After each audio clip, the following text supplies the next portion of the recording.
अस्सलाम वालेकुम। आज के प्रोग्राम में बलूचिस्तान के बजट को ज़ेर बहस लाएंगे और ये जानने की कोशिश करेंगे कि क्या ये बजट ह्यूमन फ्रेंडली बजट है।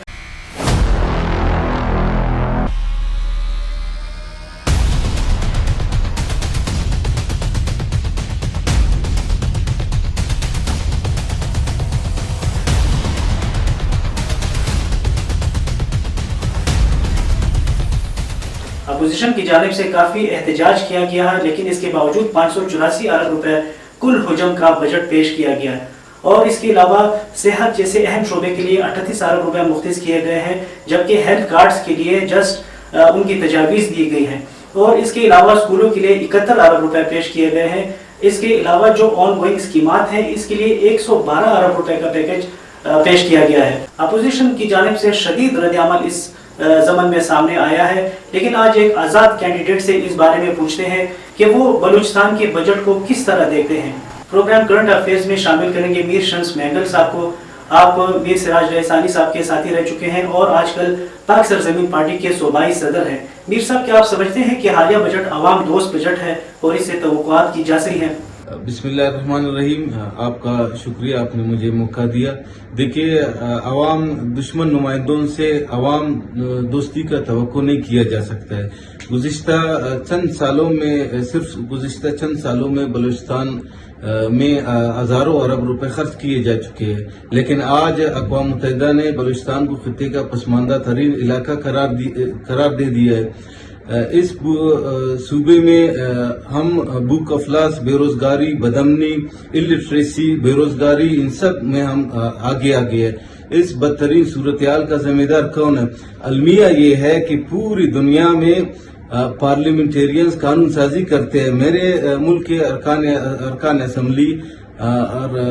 असम्बलियों को ठेके सड़क नालियां बनाने पे लगा दिया गया है और जब जून का महीना करीब आता है, हमें ये बजाय बजट बहस बेहतरी की बजाय हमें ये एक दूसरे को गालियां देते नजर आते हैं। ये एक दूसरे को के खिलाफ बेड़ियों की तरह लड़ते रहते हैं। ये गाली गलोच वाली जुबान इख्तियार करते हैं। ये दरअसल एक दूसरे को गालियां नहीं दे रहे, बल्कि ये अपने हल्के के एक दूसरे के हल्के के अवाम को गालियां दे रहे होते हैं। इन्होंने हमारे अरकान असम्बली ये समझते हैं कि ये बलूचिस्तान के सादलो अवाम के बुनियादी हकूक नोचने के लिए पैदा हुए हैं। इन्होंने कभी इलेक्टोरल रिफॉर्म के लिए इन्होंने कभी एहतजाज नहीं किया। एजुकेशन में इस्लाह लाने के लिए कभी इन्होंने एहतजाज नहीं किया। अस्पतालों में दवाई तक नहीं मिलती है। यहाँ पर पीने की साफ पानी तक मुयसर नहीं लोगों को। ये बलूचिस्तान एक रिवायात के अमीन समझा जाने वाला सूबे में मेरी माएँ बहनें मीलों दूर जाकर पानी भर खिलाते हैं, जहाँ से जानवर पानी पीते हैं। इनकी गैरत कभी नहीं जागी। देखिए, जब तक हमें इख्तियारात और फंड्स काउंसलरों तक नहीं पहुंचाया जाएगा, हमारे मसाइल हल नहीं होंगे। 2019 से आज तक कोयटा शहर को एडमिनिस्ट्रेटर के रहम करम पर छोड़ा गया है। बल्दियाती इंतखाबात नहीं कराया जा रहा है। जिस तरह 18वीं तरमीम के बाद NFC अवार्ड के जरिए तमाम वज़राए आला को इख्तियारात और फंड्स दिए गए, इस आइन में तरमीम की जरूरत है। यहाँ प्रोविंशियल फाइनेंस कमीशन का क़याम अमल में लाकर वज़राए आला के हाथ में तमा दिया जाए कि तमाम डिस्ट्रिक्ट और काउंसलरों को फंड्स और इख्तियारात नस्ली तालीम के लिए 71 अरब रुपए मुख्तस हुए हैं, तो क्या आप समझते हैं क्या इससे तालीमी तब्दीली मुतवक्को है बलूचिस्तान में? देखिए, बलूचिस्तान के लिए इससे बढ़कर और खुशकिस्मती क्या हो सकती है कि तालीम के लिए मुख्तस रकम बढ़ा दिया जाए या पहले से दुगना किया जाए। हर साल तालीम के लिए बजट रखा जाता है, लेकिन हमारी फरसुदा निज़ाम की वजह से बलूचिस्तान के अक्सर इलाकों में तालीमी इदारे ना होने के बराबर है। अगर कहीं पर तालीमी इदारे हैं तो वहाँ पर टीचर नहीं है, अगर टीचर हैं वहाँ पर पढ़ने के लिए बच्चे नहीं है, अगर बच्चे हैं तो वहाँ पर उन्हें सहूलियात नहीं दी गई है। खस्ता इमारत, पीने के पानी, टॉयलेट्स तक नहीं है और मेयारी तालीम नहीं है।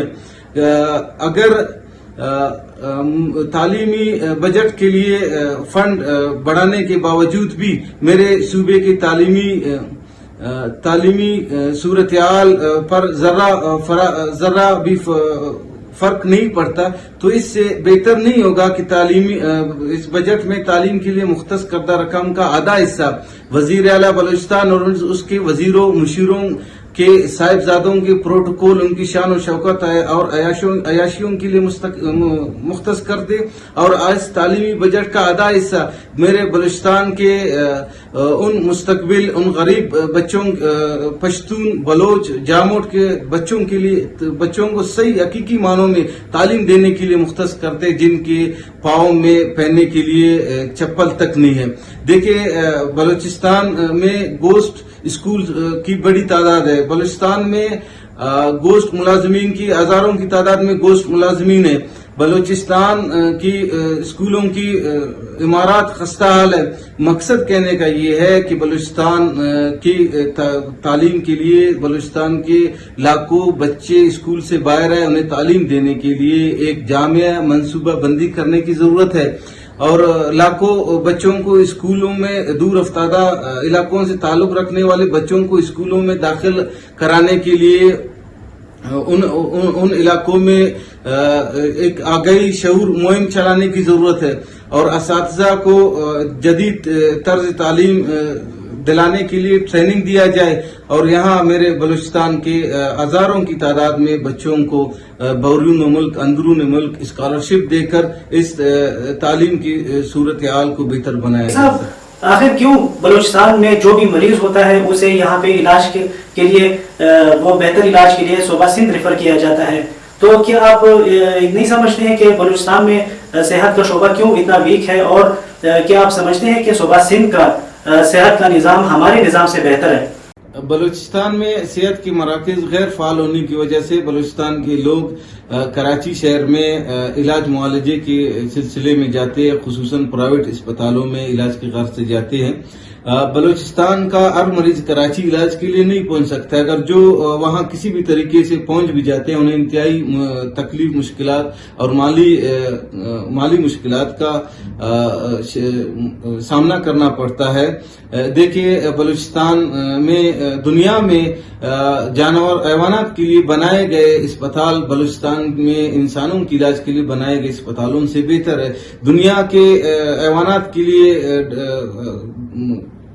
ڈاکٹرز کا رویہ، ان کا علاج بلوچستان میں انسانوں کا علاج کرنے کے لیے ڈاکٹروں سے بہت بہتر ہے۔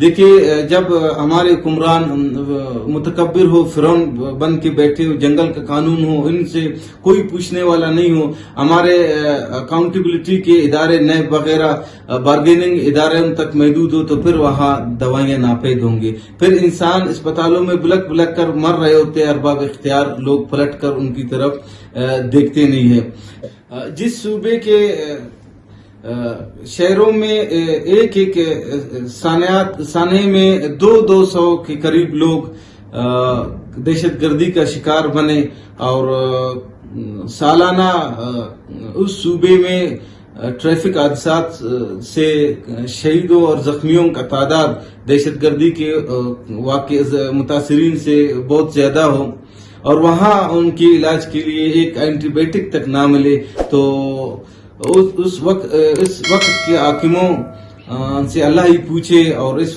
فرسودہ نظام کو اللہ ہی تباہ و برباد کر دے۔ اس کے علاوہ اس پر میں کچھ نہیں کہوں گا۔